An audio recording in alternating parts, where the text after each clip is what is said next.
Item number 7, the bleak water supply outlook for 2015, presented by our Public Works Director, Diana Langley. Thank you. That's a great prelude to the presentation.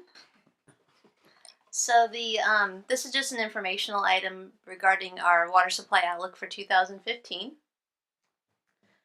The city has 4 water contracts and then 1 backup groundwater well at the water treatment plant.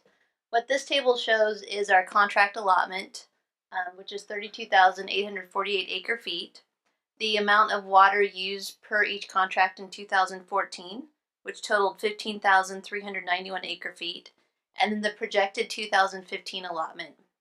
And you can see for the Department of Water Resources State Water Project allotment, I'm showing a range of 5% to 25%.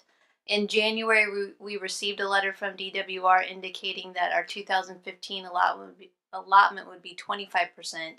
They sent out another press release and letter yesterday in which it remained 25%, but not seeing a lot of rainfall on the horizon. I'd be surprised if it stayed at that 25% allocation, so I'm showing the range of 5 to 25%, thinking it's going to be somewhere within that range.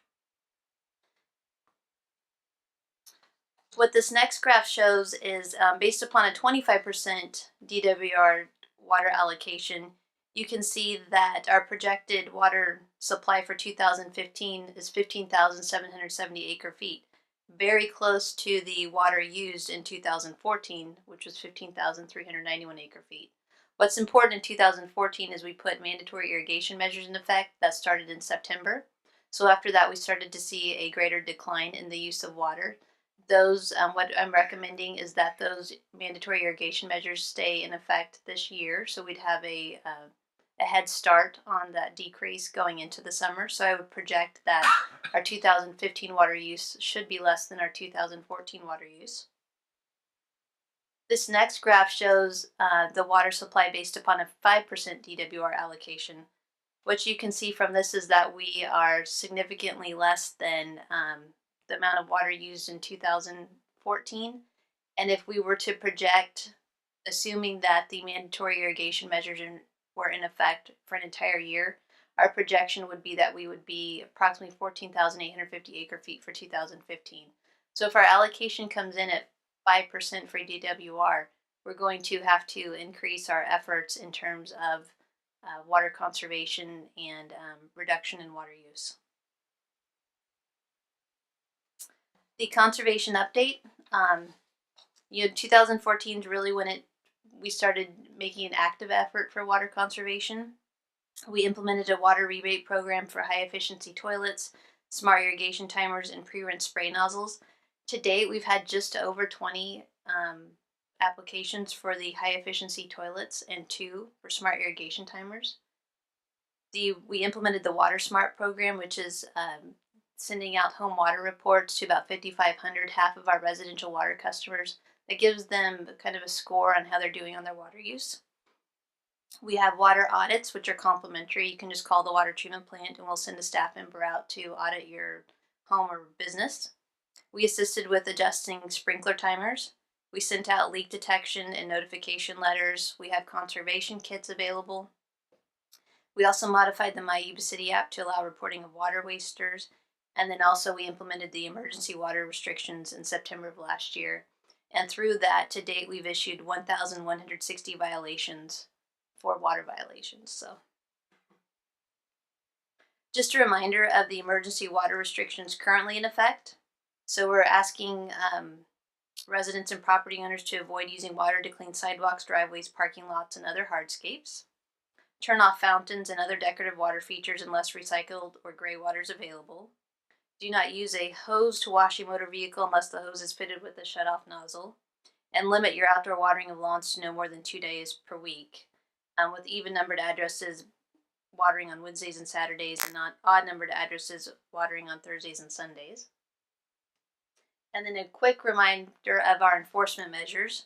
The first violation is a written warning, which is the surcharge on the water bill. The second violation is a $50 surcharge. The third violation is a $100 surcharge. And the fourth violation plus is a $250 surcharge. And so the process is we send out water patrols. They take timestamped photos of the property. A letter is sent out to the customer providing written warning with the photo attached. And then the second or subsequent violation, the letter sent to the customer notifying them of the surcharge, and then also with the attached photo. So with that, the recommendation is to continue implementing stage 3 of the city's water shortage contingency plan, including the enforcement of mandatory irrigation measures. So with that, I'd be happy to answer any questions. Any questions of Diana at this point? Just a quick question, and obviously, like I mentioned, we did our restrictions back in September of saving water. Now that we're going to start this year, have you kind of just projected what you think we'll end up with our mandatory water restrictions on watering lawns and cars? Yeah, we're projecting that if the irrigation measures are in effect for this entire year, that we would use approximately 14,850 acre feet for all of 2015. So it's less than if we have the 25% DWR allocation, but more if we only have a 5% DWR allocation. And because of these restrictions, are we limiting charity car washes and stuff as well? I mean, is there a restriction on those that you see at the different areas where you got water running? And we don't have a lot of charity car washes that come and ask us for permission to have a car wash. If they do ask us, I think we've had one person call and we've just said we don't recommend it, just based upon the emergency restrictions that are in place per the state's requirements. They recommend that you go to a car wash, or you have some type of recycling way to recycle the water to reuse it. If there were to be a car wash that we didn't know about, the recommendation would be that they have the pre-rinse nozzle that turns off on its own. And then, but we'd really recommend just going to a commercial car wash. Great, thank you. Any other questions or comments?